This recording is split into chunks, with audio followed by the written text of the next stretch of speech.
Le mieux, c'est encore de rester sans rien dire, parce que quand on est beau, séduisant et affamé, et donc on a envie que ça se termine vite, le mieux, c'est de rester quand même un moment sans rien dire. Ça tourne. Tu peux rester sans rien dire. Non. Tu ne l'as jamais fait, mais c'est Jamais. l'occasion. Attends, on va rester sans rien dire un petit peu. C'est quand même beaucoup plus intéressant. Les gens qui parlent ne font que dire des bêtises. Tais-toi, là. Pardon. Je me souviens du Pimpin. C'est Ah. comme ça que je l'ai rencontré. Il peignait des pins. Et son travail s'appelait le Pimpin. Comme quoi on peut progresser en intelligence encore.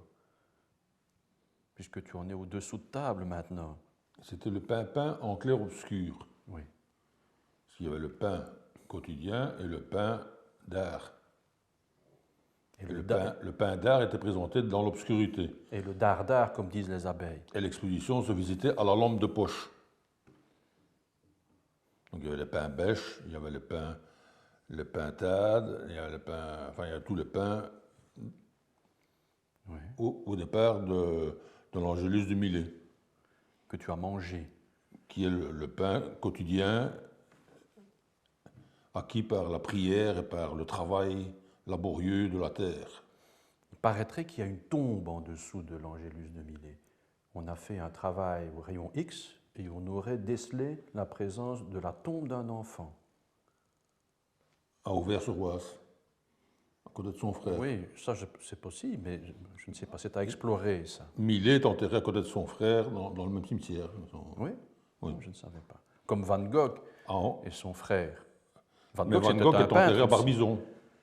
C'est un peintre aussi, Van Gogh. Oui, je pense. Mais ce que j'aime bien, on est dans l'esprit bulle, c'est que tu es aussi un artiste d'une idée. Et que tu as eu à peu près en même temps que Paul Bury autour de la pensée boule, bulle. Et toi, c'était le pain. Ensuite, on a eu Caterpillar qui a inventé le bulldozer. Oui. Ça, ils ne vont pas garder au montage. Non. Il y a toujours des crétins comme ça qui sont interviewés de manière impromptue. Il y a toujours quelqu'un qui dit ça, on ne va pas garder au montage. Et c'est souvent ces mots-là qui passent dans les résumés de fin d'année à la Noël ou à la nouvelle année, les best-of, tu sais, des bêtises que les gens peuvent affirmer comme ça. Bon, je peux m'en aller maintenant parce que c'est l'heure, hein? Tu vois, regarde, j'avais dit 5-10 minutes. Allez, 22. Encore 3 minutes. Oui, 25. Quand on n'a rien à dire voilà. Et qu'on n'a jamais rien eu à dire. Et on n'aura encore plus rien à dire. Oui, ça se rapproche effectivement. On aura tout dit d'ailleurs. Oui. Encore heureux qu'il y a la fin. On aura tout dit. Est-ce que tu es sûr qu'ils sont venus pour ça, pour écouter et regarder deux escogriffes à des heures où ils n'ont pas encore bu, donc ils ont peut-être soif. Et qui ont soif. Et la pensée ne se développe qu'avec Saint-Felien, normalement. Saint-Felien est celui qu'on prie pour avoir des idées avant midi. C'est en dessous du parallèle du Reuse. Je pensais à toi. On avait une réunion sur Sainte-Barbe, justement. Et moi, j'ai découvert la Sainte Barbue.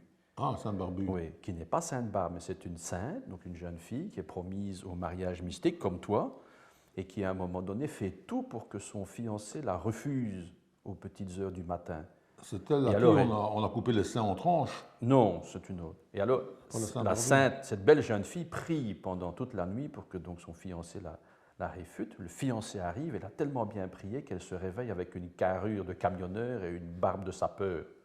Et donc son mari n'en veut pas, son père la crucifie. Et alors, c'est une sainte qui a été interdite après le Concile de Trente parce que c'est une sainte que l'on allait prier à l'église pour être débarrassée de son conjoint, pour que son mari meure, ou sa femme, son épouse meure. Et ça, le Vatican n'a pas supporté ça.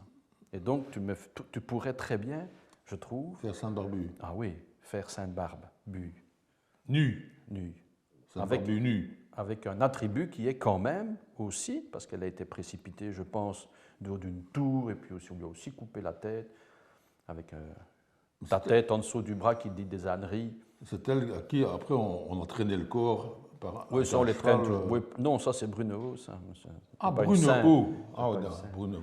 Bon, on arrive, hein, tout doucement. Ouais, on arrive tout doucement. Encore 1 minute. Là, on peut faire un compte à rebours. Hein. 59. L'idéal, c'est 58. d'arrêter qu'un chien qui traverse le plateau et qui emporte tout, tu sais, qui emporte les éclairages. Oui. Et alors, ça se Les termine avec caméramans, le les hurlement caméras. du caméraman qui dit il faut tout recommencer. Non, il faut refaire le clap alors. Voilà. Clap de... Encore 10 minutes qui n'auront servi à rien. Ça, on n'utilise plus de la pellicule, mais non. Non, ça va. C'est un numérique. Monsieur, on peut partir. C'est lui qui veut partir. Moi, je reste. Allez, vas-y. Je te lâche ton genou. Bon, voilà. Bonjour, Sam Barbu. Qu'est-ce qu'ils vont faire avec ça? C'est bien gentil d'accorder de l'importance à des gens comme ça. Bon. Ah oui, je pars avec le micro.